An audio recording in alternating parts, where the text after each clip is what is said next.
Hello दोस्तों, कैसे हैं आप सब। यकीनन मज़े में होंगे और उम्मीद करते हैं कि आपका दिन भी खुशगवार गुजर रहा होगा। जनाब, हम हस्बे रिवायत हस्बे वादा आपके लिए लेकर आए हैं सिलसिलेवार नॉवल तेरा फसूं ही मेरा जुनून ठहरा की एपिसोड 2, जिसको आपके लिए तहरीर किया है आयत नूर ने। तो चलते हैं नॉवल की तरफ, मगर उससे पहले अगर आप हमारे चैनल पर नए हैं तो हमारे चैनल को लाइक और सब्सक्राइब कीजिए। आइकॉन बटन दबाइए ताकि कोई भी एपिसोड आप मिस ना कर सकें। और हम चलते हैं नॉवल की तरफ। सर, आप मुझसे कहें तो मैं अभी हंसते हंसते अपनी जान दे दूं, लेकिन मेजर साहिर के साथ काम नहीं करना मुझे। तारिक ने मुंह फुलाते हुए एक बार फिर मेजर उबैदुल्ला को मुखातिब किया था। लेकिन नक्कार खाने में तोती की आवाज़ भला कौन सुनता है।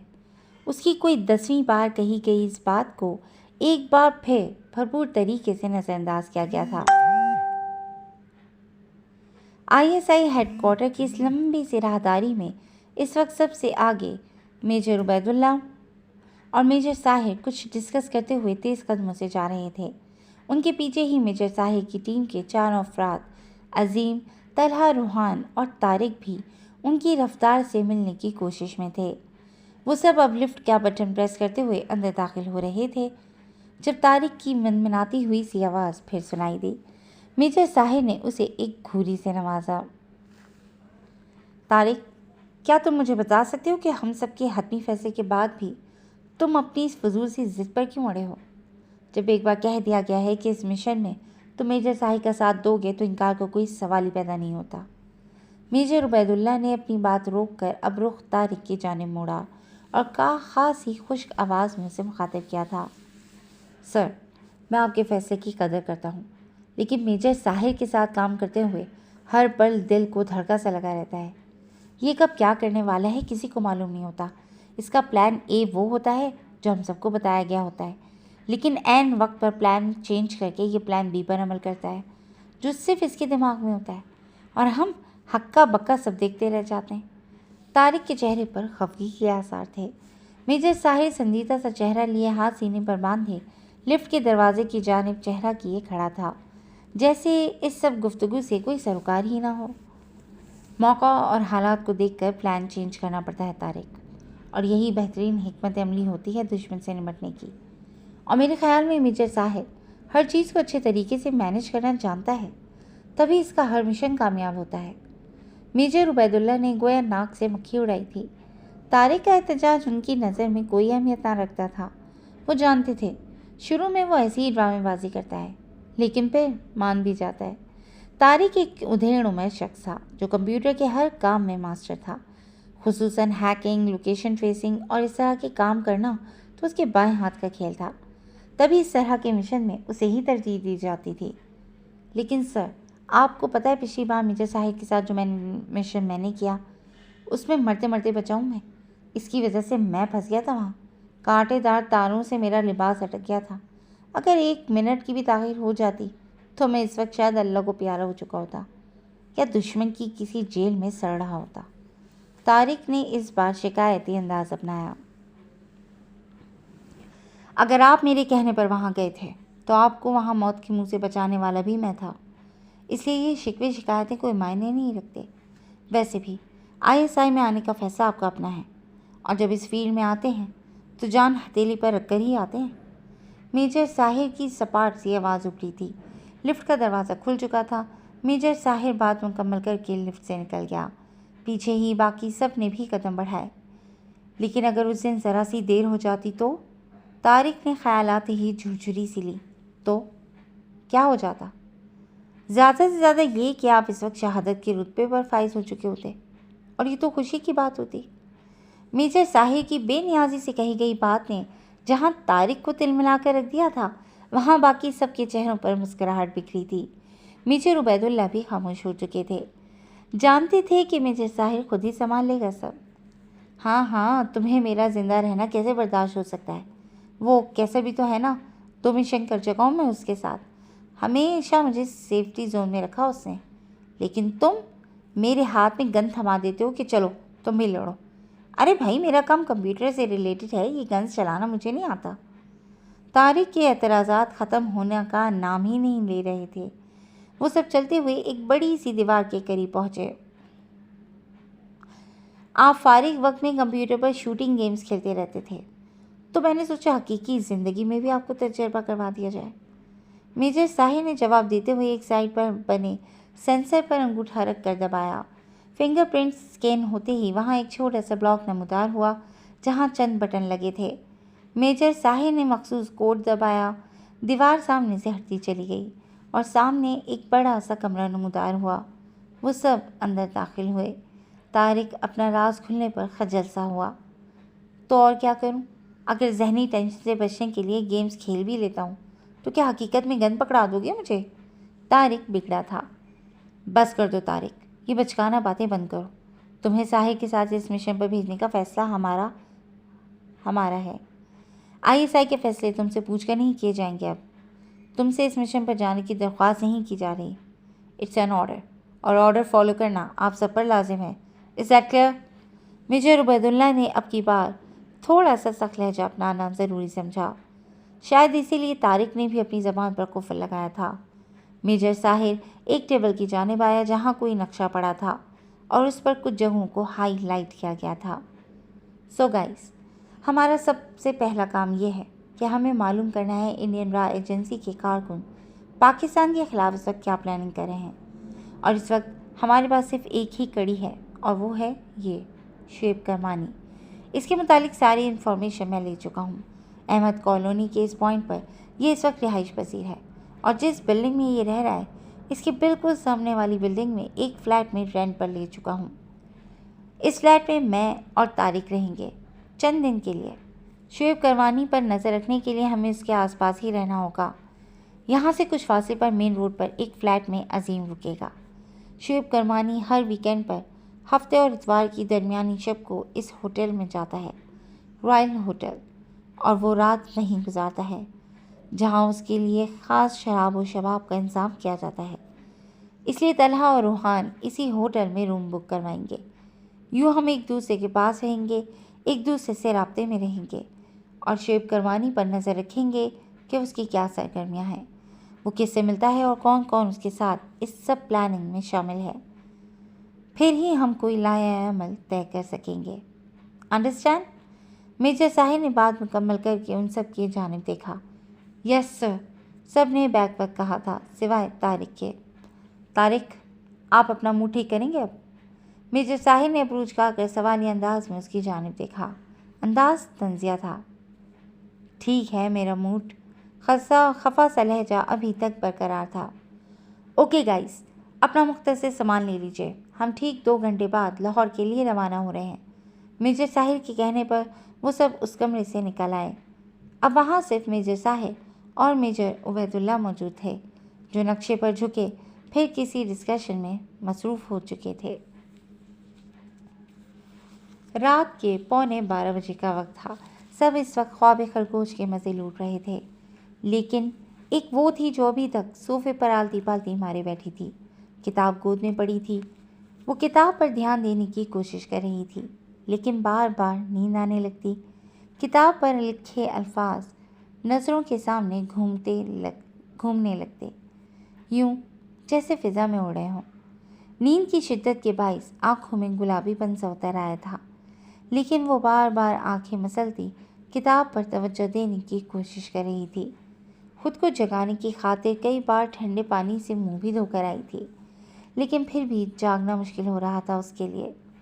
ویسے تو وہ کالج سے آتے ہی کتابیں لے کر بیٹھ جاتی تھی اور رات تک سب کام مکمل کر بھی لیتی تھی، لیکن آج کل سب کزنس اکٹھے ہوئے تھے تو ان کے ساتھ وقت گزرنے کا پتہ ہی نہیں چل رہا تھا۔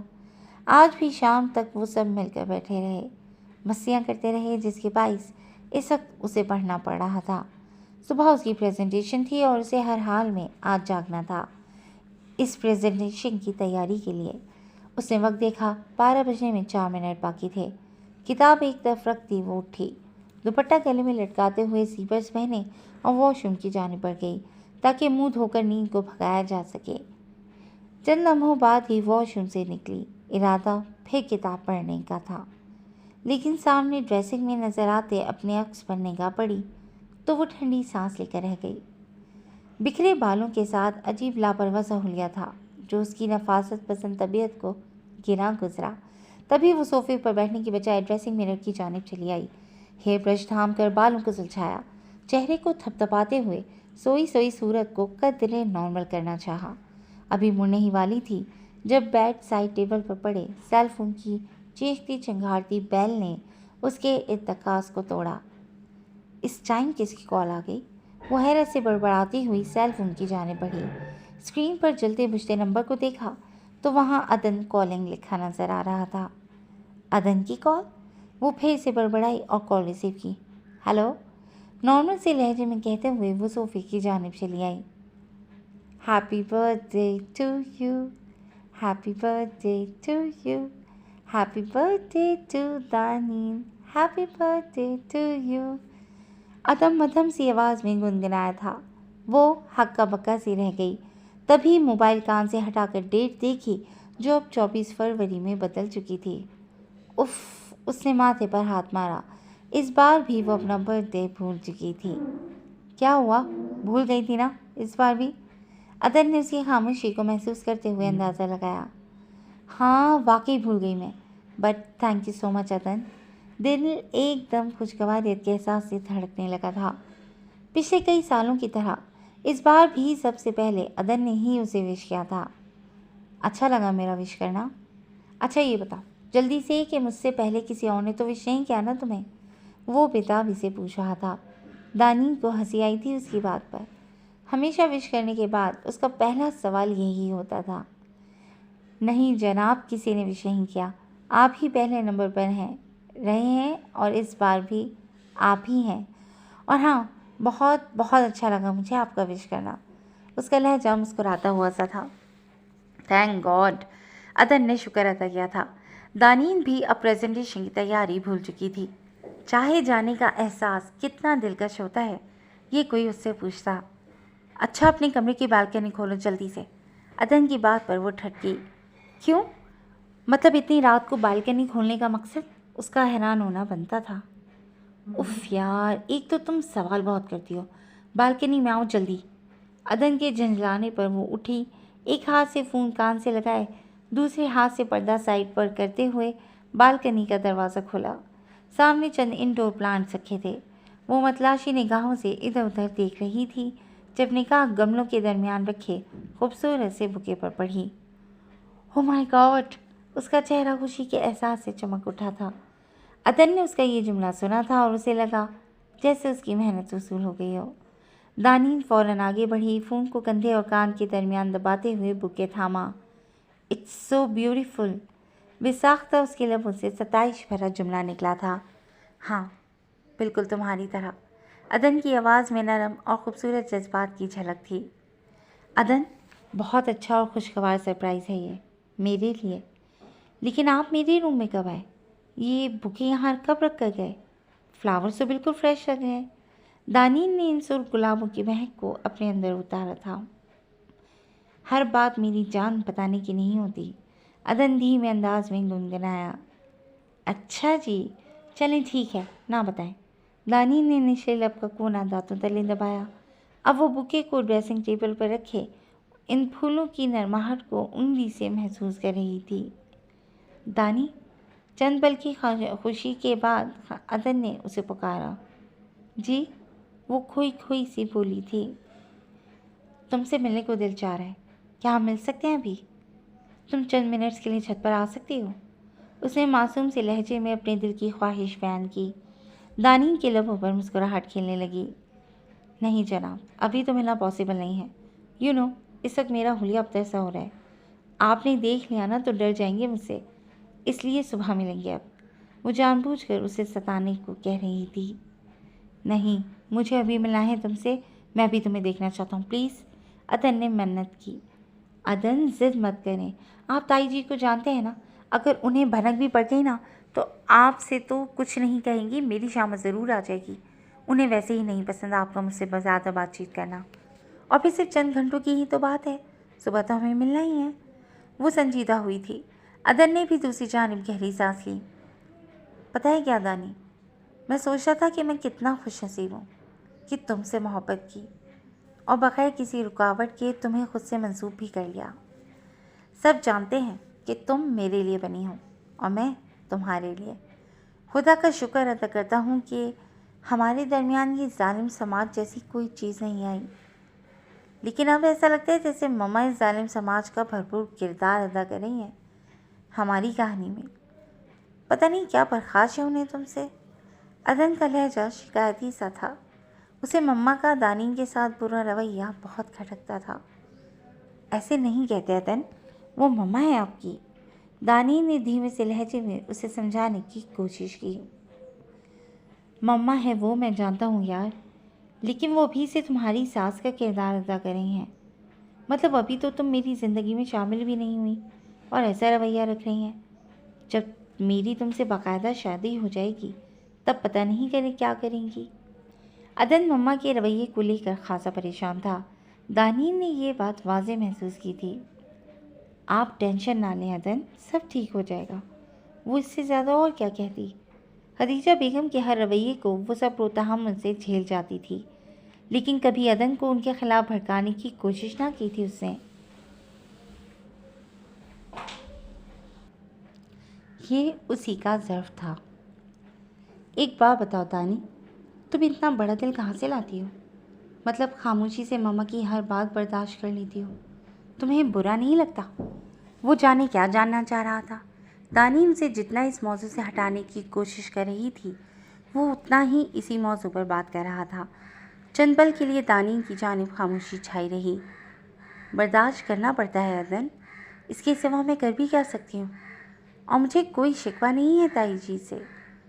मम्मा बाबा की उस कार एक्सीडेंट में मौत के बाद जब मैं बिल्कुल तन्हा थी, तब आप सबने मुझे सहारा दिया। शाहवेज ताया जी ने बाबा की मोहब्बत दी। जैद से मुझे एक भाई का प्यार मिला, और उदाबा, वो तो बिल्कुल मेरी बहन जैसी है। इन सब ने मिलकर मेरी तन्हाई बांट ली।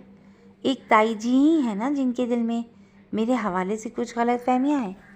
लेकिन मुझे पूरी उम्मीद है आज नहीं तो कल मैं उनकी वो गलत फहमियाँ दूर करने में कामयाब हो जाऊंगी। अच्छी और مثبت उम्मीद लिए ही मैं उनकी हर बात खामोशी से सुन लेती हूँ। वो ज़बान की कड़वी हैं बस, लेकिन मैं जानती हूँ दिल की हरगिज़ बुरी नहीं है। वो धीमे से लहजे में इस घर के सब अफराद की अजमत का एतराफ़ कर रही थी। सबका जिक्र कर लिया, सबकी मोहब्बतों के गीत गा लिए, लेकिन मेरा क्या?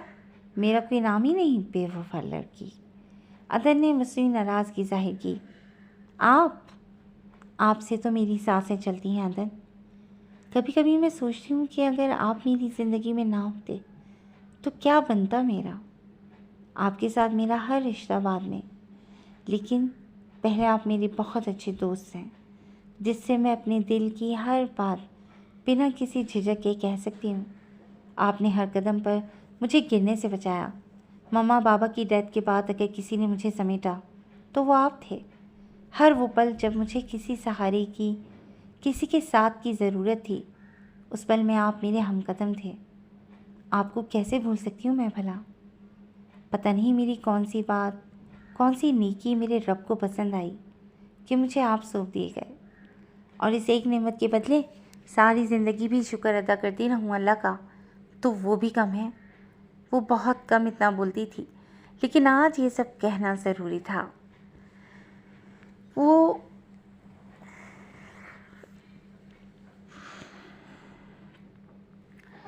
वो चाहती थी कि अदन जान ले कि उसकी ज़िंदगी में वो कितनी अहमियत रखता है, और अदन के तो दिल में ठंडक उतर गई थी ये बात सुनकर।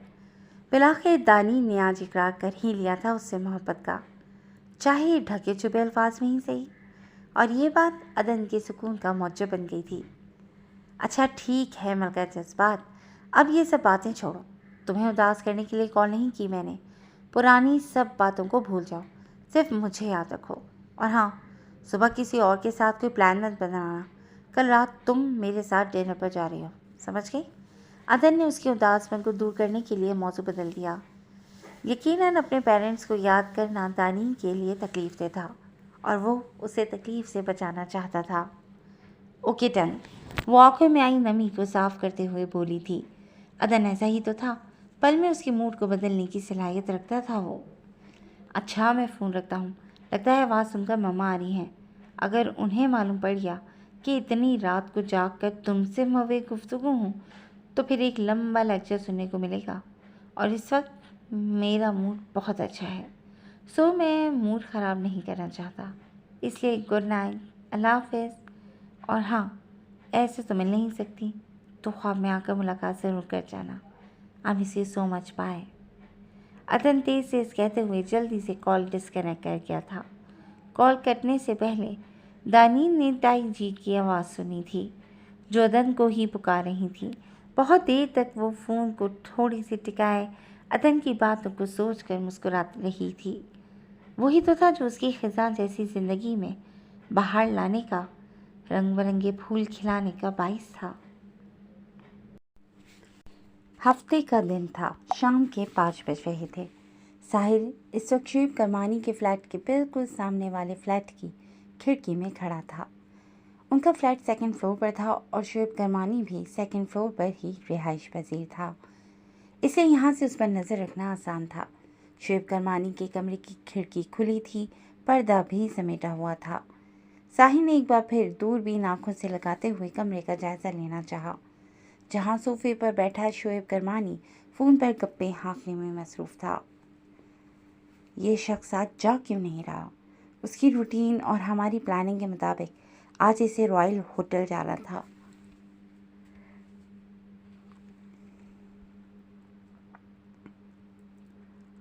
اسے سکون سے بیٹھا دیکھ کر ساحر بڑبڑاتے ہوئے دوربین ہٹا کر پھر سے چائے کے گھونٹ لینے لگا۔ مجھے کیا معلوم، کہو تو جا کر پوچھو اس سے کہ بھائی صاحب آج آپ ہوٹل کیوں نہیں جا رہے؟ ہمیں آپ کو فالو کرنا ہے تو پلیز جلد سے جلد ہوٹل جائیں۔ طارق جو دائیں جانب موجود ٹیبل کے پیچھے بیٹھا لیپ ٹاپ پر کچھ کام کر رہا تھا، اس نے طنزیہ انداز میں کہا۔ ساحر نے اسے فقط گھورنے پر اکتفا کیا، پھر گردن موڑ کر نیچے گلی میں آتے جاتے لوگوں کو دیکھنے لگا۔ تم سے جو کام کہا تھا وہ کیا؟ یہ نہ ہو عین وقت پر انکار سننے کو مل جائے۔ ساحر نے طارق کی جانب دیکھے بغیر سوال کیا اور چائے کا گھونٹ لیا۔ کر چکا ہوں میں، ابھی کچھ دیر قبل کال کر کے پوچھ بھی چکا ہوں، وہ وقت پر پہنچ جائے گا۔ ویسے تم میں نا پتہ نہیں کیسے کیسے کام کرواتے ہو مجھ سے۔ اگر میری بیوی کو بھنک بھی پڑ گئی نا کہ میں ریڈ لائٹ ایریا کیا تھا تو مجھے جان سے مار دے گی۔ وہ کبھی گھر میں نہیں گھسنے دے گی اور نہ ہی بچوں سے ملنے دے گی۔ اسے تو ویسے بھی مجھ پر شک رہنے لگا ہے کہ شاید میں نے اس سے چھپ کر دوسری شادی کر رکھی ہے۔ ہر وقت میرے کام سے متعلق سوال کرتی رہتی ہے۔ پتہ نہیں کتنے جھوٹ بول رکھے ہیں میں نے اس سے۔ تم تو چھڑے چاٹ ہو، تم یہ کام کرتے تو بہتر نہیں تھا؟ طارق کو ابھی تک اپنا وہ ڈر، وہ جھجک یاد آ رہی تھی جب وہ ریڈ لائٹ ایریا کیا تھا، اور اوپر سے وہاں موجود عورتوں کی نظریں۔ توبہ، جیسے نئے موسم کا کوئی پھل منڈی میں آیا ہو اور سب کی نظریں اس پر ٹکی ہوں۔ آپ جانتے ہیں مجھے لڑکیوں سے بات کرنا، انہیں قائل کرنا نہیں آتا۔ آپ کے پاس تو خاصا تجربہ ہے عورتوں کے حوالے سے، آخر شادی شدہ ہیں آپ۔ ساحر نے بے نیازی سے جواب دیا۔ تو یار اس کام کے لیے ہم کسی اور کو بھی تو لے سکتے تھے نا۔ میرا مطلب ہے کہ ایک طوائف ہی کیوں، یہ کام تو کوئی بھی عام لڑکی کر سکتی تھی۔ طارق ابھی تک ایک طوائف کو اس مشن کے لیے استعمال کرنے کی منطق نہ سمجھ پایا تھا۔ ایک عام لڑکی وہ سب ادائیں نہیں جانتی جو کسی مرد کو رجھا سکیں۔ طوائف کے پاس تجربہ ہوتا ہے، اور شعیب کرمانی جیسے شاطر مرد کو سنبھالنے کے لیے، اسے بیوقوف بنانے کے لیے ایک طوائف کی ہی ضرورت تھی جو اسے زیر کر سکے اور ہمارا کام کر سکے۔ ساحر نے جواب دیتے ہوئے ایک بار پھر دوربین آنکھوں سے لگائی، لیکن کوئی خاص چیز نہ پاتے ہوئے دوربین ہٹانے ہی والا تھا جب ایک دم چونکا۔ سامنے کے کمرے میں کچھ ہلچل سی تھی۔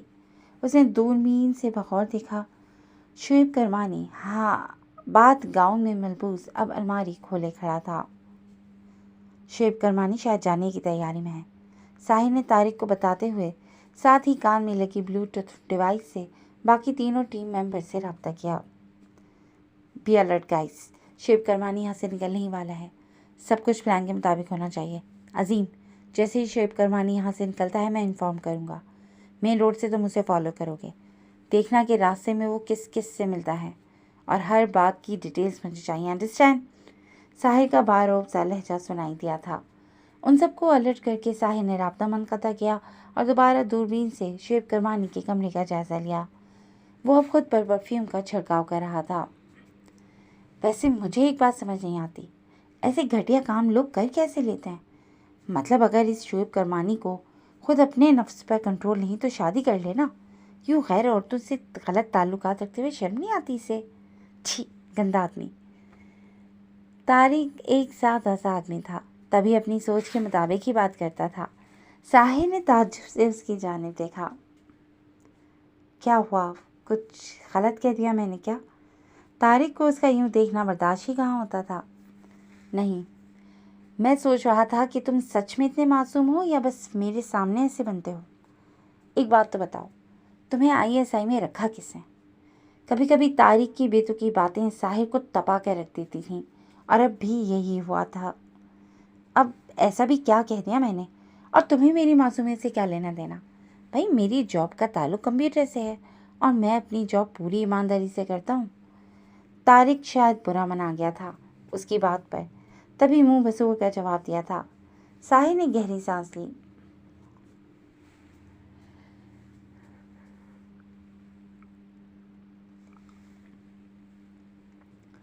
तारिक साहब, अगर शुएब करमानी जैसे लोगों में शर्म नाम की कोई चीज़ हो तो ये यूं अपने ही वतन को नुकसान क्यों पहुंचाएं?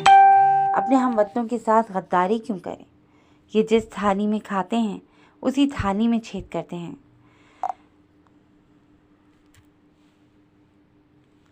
जब बाकी हर तरह का गैर कानूनी काम करता है तो फिर ये औरतों से गलत ताल्लुकात पर क्यों शर्मिंदा होगा वो? साहिर ने नरम सा लहजा अपनाते हुए कहा था। हकीकत ये थी कि तारिक हर बात जानता था, लेकिन उसे बोलने की आदत थी और वो चाहता था कोई उसके साथ बात करता रहे, तभी इधर उधर की बेतुकी बातें करता रहता था। लेकिन दिल का अच्छा था वो, कभी किसी बात का गुस्सा नहीं करता था। साहिर बात करते करते एकदम खिड़की से पीछे हटा। शुएब करमानी अब खिड़की में आकर इधर उधर देख रहा था। कुछ भी गैर मामूली ना पाकर उसने खिड़की बंद की और पर्दे बराबर कर दिए। आई थिंक वो जा रहा है। तारिक, मैं जा रहा हूँ। अगर कोई मसला हो तो फ़ौरन मुझसे कांटेक्ट करना, और हाँ, उस शैला से कॉल करके कह दो कि रेडी रहे। साहिर तेज़ी से कहते हुए बाहर की जाने बढ़ा। आते हुए खाना ले आना रात का, मेरा आज कोई मूड नहीं है खाना बनाने का। साहिर ने बाहर निकलते हुए तारिक का आखिरी जुमला सुना। तारिक के साथ मिशन करने का फ़ायदा ये था कि उन्हें एक अदद कुक मिल जाता था फ्री में। बिलाशुबा तारिक के हाथ में बहुत जायका था। साहिर तेज़ी से सीढ़ियाँ उतरता हुआ मेन गेट के करीब पहुंचा। दर से झांक कर देखा, शुएब करमानी 3 पीस सूट में मलबूस तैयार श्यार सा अब अपनी गाड़ी में बैठ रहा था। एक हाथ में बैग था जबकि दूसरे हाथ में फ़ोन। वो जा चुका है यहाँ से, फॉलो हिम। शुएब करमानी के जाते ही साहिर ने अजीम को इन्फॉर्म किया और फिर तेज़ी से अपनी बाइक की जाने बढ़ा। सर पर हेलमेट पहने वो शुएब करमानी की गाड़ी को फॉलो कर रहा था। मेन रोड पर पहुंचते ही अजीम भी अपनी गाड़ी के साथ नजर आ गया। उसे बेस्ट ऑफ लक का इशारा करके साहिर वहां से जा चुका था।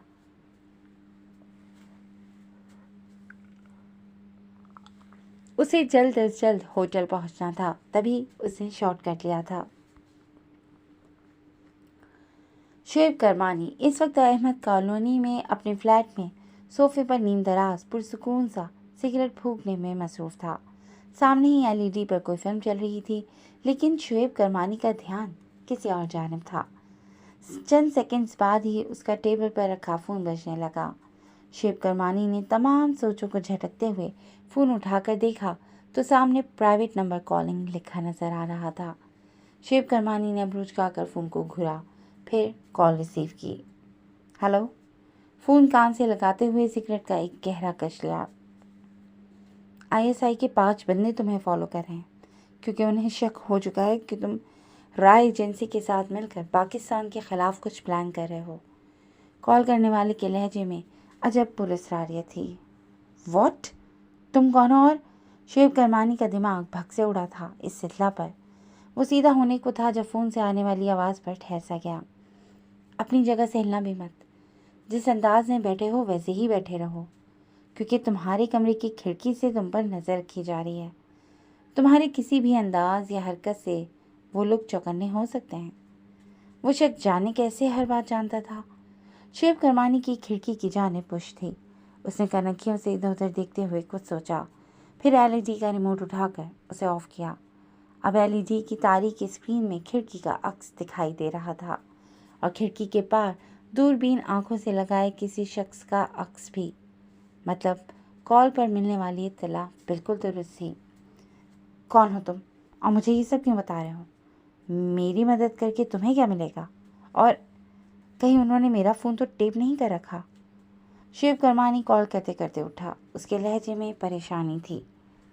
मैं ये तो नहीं कहूँगा कि तुम्हारा वेल विशर हूँ, क्योंकि तुम्हारी मदद के बदले मुझे भी कुछ चाहिए, और वो क्या है ये वक्त आने पर बताऊँगा। रही बात फ़ोन टेप करने की, तो अभी तक तुम और तुम्हारा फ़ोन सलामत है, लेकिन आज रात जब तुम रॉयल होटल जाओगे तब वहाँ तुम्हारे फ़ोन में एक चिप लगाई जाएगी। इसलिए तुम्हें मोहतात रहना चाहिए ताकि उन्हें शक ना हो कि तुम्हें उन पर शक हो चुका है। प्राइवेट नंबर कॉलर का लहजा मुस्कुराता हुआ सा था। लेकिन तुम्हें ये सब कैसे पता, और मैं कैसे उनकी नज़रों से बचूं? शुएब करमानी खासा शातिर दिमाग आदमी था, लेकिन इतनी अचानक इतला मिलने पर उसका दिमाग माउफ होने लगा था। डोंट वरी शुएब करमानी, बस मेरी बात मानते जाओ, तुम ज़रूर अपने मिशन में कामयाब होगे। फ़िलहाल ISI के इन 5 अफराद को तुम्हें फॉलो करने दो। उनका ध्यान भटकाना है ताकि वो तुम लोगों के मिशन तक ना पहुंच सकें। तुम आज रॉयल होटल जाओगे, उन्हें ये एहसास दिलाओगे कि वो कामयाबी हासिल करने वाले हैं, लेकिन उनकी नाक के नीचे अपना खेल जारी रखो। खेल के अख्ताम पर ही उन्हें इल्म होगा कि जिसे वो लोग अपनी जीत समझ रहे थे वो दरअसल उनकी हार थी। वो शख्स लुत्फ भरे लहजे में कह रहा था, जैसे ISI को अपनी आंखों के सामने नाकाम होते देख रहा हो। फिर आहिस्ता आहिस्ता वो शुएब करमानी को अपना प्लान समझाने लगा। कॉल कट जाने के बाद शुएब करमानी मुतमईन सा नहाने गया। फिर बाद गाउन में मलबूस बाहर आया, अपने लिए 3 पीस सूट मुंतखब किया। तैयारी मुकम्मल करके वो खिड़की तक आया, लेकिन सामने वाले फ्लैट की खिड़की अब खाली थी। शुएब करमानी के लबों पर इस्तहज़ा या मुस्कुराहट बिखरी। उसे खिड़की बंद करते हुए पर्दे बराबर किए, ब्रीफ केस और मोबाइल फ़ोन थामा और कमरे से निकल गया। घर से निकलते ही शुएब करमानी ने बैक व्यू मिरर में एक बाइक को अपना पीछा करते हुए देखा। ये वही बाइक थी जो कुछ देर पहले सामने वाले फ्लैट की पार्किंग में खड़ी थी। गेट की दर्जों से बाइक की झलक दिखाई दी थी और अब वही बाइक उसके पीछे थी। अलबत्ता बाइक सवार ने हेलमेट पहन रखा था, तभी उसका चेहरा नजर नहीं आ सका। मेन रोड पर आते ही पीछा करने वालों में एक गाड़ी का इजाफा हुआ और चंद लम्हों बाद बाइक सवार दूसरी जाने मुड़ गया। शुएब करमानी ने तंजिया मुस्कुराहट चेहरे पर सजाते हुए गाड़ी की स्पीड बढ़ाई। वो फ्रेश होकर नाश्ते के लिए नीचे आई तो वहाँ यंग पार्टी को अपना मुंतज़िर पाया। हैप्पी बर्थडे तानीन, सबने मिलकर एक साथ उसे विश किया था और साथ ही गिफ्ट्स का एक ढेर था जो उसके पास जमा हो चुका था। अरे, इस सब की क्या ज़रूरत थी? तुम लोगों का विश कर देना ही काफ़ी था मेरे लिए। वो इतनी मोहब्बतों पर खुदा की बेहद शुक्रगुजार थी। हाँ, ताकि तुम भी खाली थैंक्स कहकर बुरी जमा हो जाती। ये गिफ्ट इसलिए नहीं दिए तुम्हें दानी कि तुम चंद तकल्लुफ़ से भरपूर जुमले कहकर अपनी जान छुड़वा लो। आजकल तो कुछ दो और कुछ लो वाला मामला चलता है। इन गिफ्ट्स के बदले हमें तुमसे ट्रीट चाहिए, समझी? अरसल ने बड़े रोबदाराना अंदाज में कहा था। सबकी हंसी छूट गई उसकी बात पर। भूखे न दीदे, तुम्हें तो हर वक्त ठूसने की ही पड़ी रहती है। अरसल की बहन कोमल ने अरसल को घूरा, साथ ही कोहनी भी मारी। तुम्हें क्या है चुड़ैल, एक तो तुम्हारा ये गरीब भाई इतने पैसे खर्च करके दानीन के लिए गिफ्ट लाया है, अब बदले में कुछ अच्छा खाने की उम्मीद भी ना रखे। अरसल अब भी बाज नहीं आया था। अच्छा बाबा, खिला दूंगी जो तुम लोग कहोगे, बस अब खुश। इससे पहले कि कोमल और अरसल झगड़ा शुरू करते, दानी ने बात ख़त्म करना ही मुनासिब समझा। अस्सलाम वालेकुम। यही सब बातें चल रही थीं जब अदन घड़ी पहनता अपने रूम से निकलकर वहाँ चला आया। वालेकुम अस्सलाम अदन भाई, आपने दानी को विश नहीं किया? रुदाबा को लगा शायद उसका भाई दानी को बर्थडे विश करना भूल गया है, तभी उसे याद दिलाना चाहा।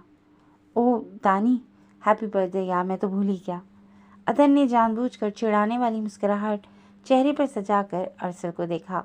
उसे यकीन था कि अब अरसल उसे बातें सुनाएगा कि अपनी ज़िंदगी की सबसे अहम हस्ती का बर्थडे कैसे भूल गया हो। लेकिन उसे हैरत हुई जब अरसल के चेहरे पर पुरस्कार सी मुस्कुराहट देखी। अदन भाई ना सिर्फ हमारे सामने बनते हैं घुनने मीसने, सच क्या है सिर्फ मैं जानता हूँ। अरसल ने सस्पेंस फैलाने की कोशिश की और वो खासी हद तक कामयाब भी रहा था। सब हैरान से उसे देखने लगे। एक्सक्यूज़ मी, क्या मेसनापन देख लिया तुमने मुझ में? और किस सच की बात कर रहे हो तुम? अदन ने आंखें सिकोड़ कर उसे देखा। दानीन भी हैरान सी अरसल को देख रही थी कि भला इस बात का क्या मतलब हुआ। गाइस, कल रात 12 बजे के लगभग मैंने अपनी गुनाहगार आंखों से देखा कि कोई पाइप से लटक कर दानीन के रूम की बालकनी तक गया। एक खूबसूरत सास और गुलाबों का बुके उसकी बालकनी में सजाया और फिर पाइप से उतर कर वापस अपने कमरे में चला गया। अरसल लबों पर शरारती मुस्कुराहट लिए अदन की जानिब देख रहा था।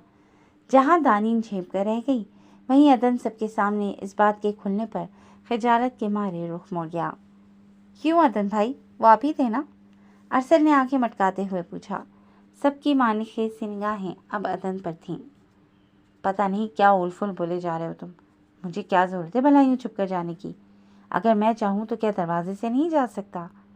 अदन खजालत मिटाने को अरसल पर ही चढ़ दौड़ा।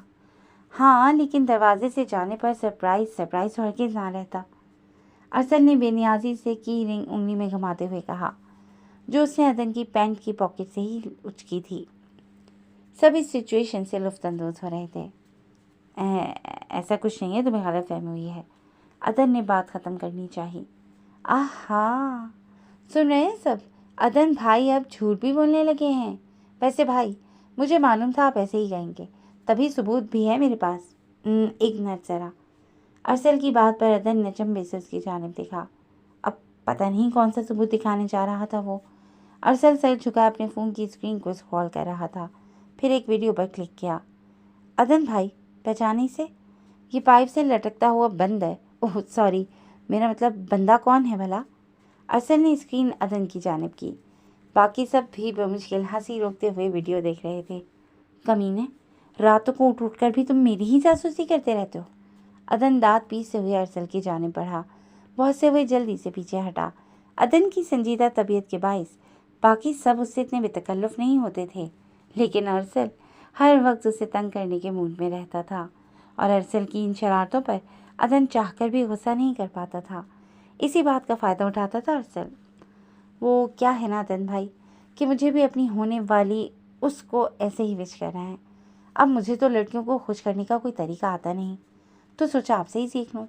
आपके पास काफ़ी तजर्बा है ना? अरसल ने मासूमियत से आंखें पटपटाईं। चेहरे पर शरारत रकम थी। अरसल, डिलीट करो इसे, वरना मुझसे बुरा कोई नहीं होगा। अदन ने चेहरे पर सख्ती तारी करने की कोशिश करते हुए उंगली उठाकर वार्निंग दी। ना जी, अभी नहीं। अभी तो फेसबुक पर स्टेटस डालूंगा मैं। बिजनेसमैन मिस्टर अदन शावेज रात के वक्त अपनी ख़ास और ख़ास सरगर्मियाँ अंजाम देते हुए। अरसल अभी भी शरारत से बाज नहीं आया था। रुको तुम, ऐसे बाज नहीं आओगे। अदन उसका सेल लेने के लिए उसकी जानिब बढ़ा। ओके ओके ओके, मैं कर रहा हूँ डिलीट। बस आपको तंग करना चाह रहा था मैं, लेकिन एक बात कह देता हूँ मैं भाई, आज रात हम पार्टी करेंगे दानीन के साथ। इसका बर्थडे सब मिलकर ही सेलिब्रेट करेंगे। अच्छा, अरसल ने अब रुझका कर शर्त बताई। नहीं, तुम लोगों को जो भी पार्टी या सेलिब्रेशन वगैरह करनी हुई दोपहर में कर लेना। रात का डिनर हम पहले ही प्लान कर चुके हैं। अदन ने कतियत भरा अंदाज अपनाया। समन, जो डाइनिंग टेबल पर उन सब से बेनियाज बैठी नाश्ता करने में मगन थी, अदन की बात पर उसके चेहरे का रंग बदला था। चेहरे पर नागवारियत का तासुर उभरा। इट्स नॉट फेयर भाई, हमारा भी कोई हक है दानी पर। समिया ने भी मुंह बसूरा। आई नो गुड़िया, बट दानी के इस स्पेशल डे को मैं मज़ीद स्पेशल बनाना चाहता हूँ।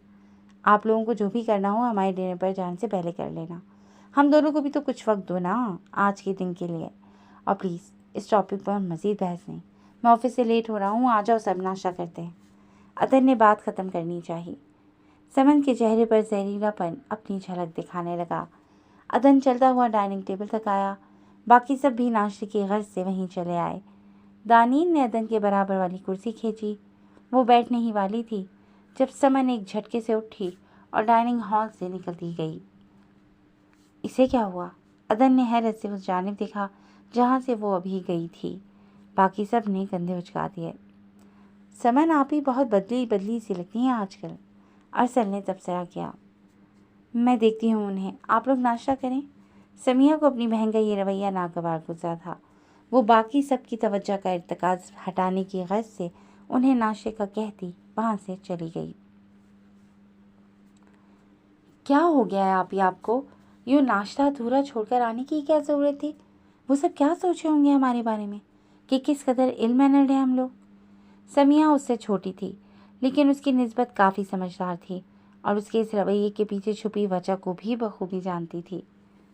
جس کو جو سمجھنا ہے سمجھتا رہے، مجھے کوئی فرق نہیں پڑتا سمیہ، لیکن میں اس زانی کو عدن کے ساتھ برداشت نہیں کر سکتی۔ نفرت ہوتی ہے مجھے اس کے وجود سے۔ جب عدن بار بار التفات بھری نگاہ اس پر ڈالتا ہے تو میں مر رہی ہوتی ہوں اس کی محبت میں، لیکن اس دانین کے سامنے اسے کوئی اور نظر کیوں نہیں آتا؟ عدن کو وہ ڈری سہمی اور دبوسی لڑکی ہرگز ڈیزرو نہیں کرتی۔ وہ پھٹ ہی تو پڑی تھی سمیہ کے سامنے۔ آہستہ بولیں آپ ہی، کوئی سن لے گا۔ سمیہ نے گھبرا کر ادھر ادھر دکھایا۔ سنتا ہے تو سن لے، مجھے پرواہ نہیں ہے، لیکن عدن صرف میرا ہے۔ دانین میرے اور عدن کے درمیان آ رہی ہے، لیکن بہت مہنگا پڑے گا اسے یہ سب۔ میں کسی اور کا کوئی حق تسلیم نہیں کروں گی عدن پر۔ سمن نے آنکھوں سے بہتے آنسوؤں کو بے دردی سے صاف کیا۔ فار گاڈ سیک آپ ہی، اپنی فضول سی ضد چھوڑ دیں آپ۔ دانین آپ کے اور عدن بھائی کے درمیان نہیں آ رہی، بلکہ آپ ان دونوں کے درمیان آ رہی ہیں۔ وہ دونوں محبت کرتے ہیں، ایک دوسرے سے منسوب ہیں، نکاح ہو چکا ہے ان کا۔ اس گھر کا ہر فرد جانتا ہے کہ دانین عدن بھائی کے لیے بنی ہے اور عدن بھائی اس کے لیے۔ آپ یہ بے وقت کا راگ الاپنا چھوڑ دیں پلیز۔ سمیہ تنگ آ گئی تھی اس کی بے تکی ضد کو سن کر۔ وہ کئی بار سمن کو سمجھانے کی کوشش کر چکی تھی، لیکن وہ تو جیسے کچھ سمجھنے کو تیار ہی نہ تھی۔ جھوٹ ہے، یہ سب جھوٹ ہے۔ سمیہ تم بتاؤ، ایسا کیا ہے اس دانین میں جو عدن یوں دل و جان سے فدا ہے اس پر؟ ایک گھریلو سادہ سی لڑکی ہے وہ۔ مجھے دیکھو، اس سے زیادہ خوبصورت ہوں میں، اسے کہیں زیادہ ماڈرن ہوں، دنیا کو فیس کرنا، دنیا کے ساتھ قدم سے قدم ملا کر چلنا جانتی ہوں۔ تو پھر عدن میری طرف ایک نگاہ تک ڈالنا گوارا کیوں نہیں کرتا؟ کیوں وہ دانین پوری دنیا سے بڑھ کر عزیز ہے اسے؟ وہ اپنے ہوش میں نہیں لگ رہی تھی۔ سمیہ کو ترس آیا تھا اس پر۔ معذرت کے ساتھ کہوں گی آپ ہی کہ عدن بھائی کو ایک بیوی کی ضرورت ہے جو انہیں اور ان کے گھر کو اچھے طریقے سے سنبھال سکے، نہ کہ کسی شو پیس کی جسے ہر کوئی دیکھے سراہے، تعریف کے دو بول بولے اور چلا جائے۔ دانین کا وقار ہی اسے عدن بھائی کی نظر میں بلند رکھتا ہے۔ آپ زبردستی خود کو عدن بھائی پر مسلط نہیں کر سکتی، کیونکہ درخت سے پک کر خود بخود نیچے گرا ہوا پھل کسی کو پسند نہیں آتا۔ سب کو وہی چیز پسند آتی ہے جو اپنے اصل مقام پر موجود ہو۔ اس لیے آپ جتنی جلدی یہ بات سمجھ جائیں اتنا ہی آپ کے لیے بہتر ہے۔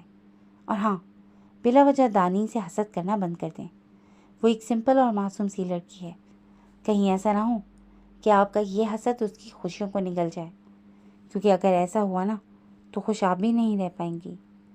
سرد و سپاٹ انداز میں اسے کہہ کر سمیہ کمرے سے جا چکی تھی، جبکہ سمن تیش کے عالم میں مٹھیاں بھیج کر رہ گئی۔ تمہیں میں چھوڑوں گی نہیں دانین، تمہاری وجہ سے، صرف تمہاری وجہ سے میرے رشتے مجھ سے بدگمان ہو رہے ہیں۔ اس کا خمیازہ تمہیں بھگتنا ہی پڑے گا۔ وہ آئینے میں کھڑی تصور میں دانین سے مخاطب تھی۔ نگاہوں سے ایک عجیب سا جنون چھلک رہا تھا، کسی کو تباہ کرنے کا جنون، کسی کی زندگی برباد کرنے کا جنون۔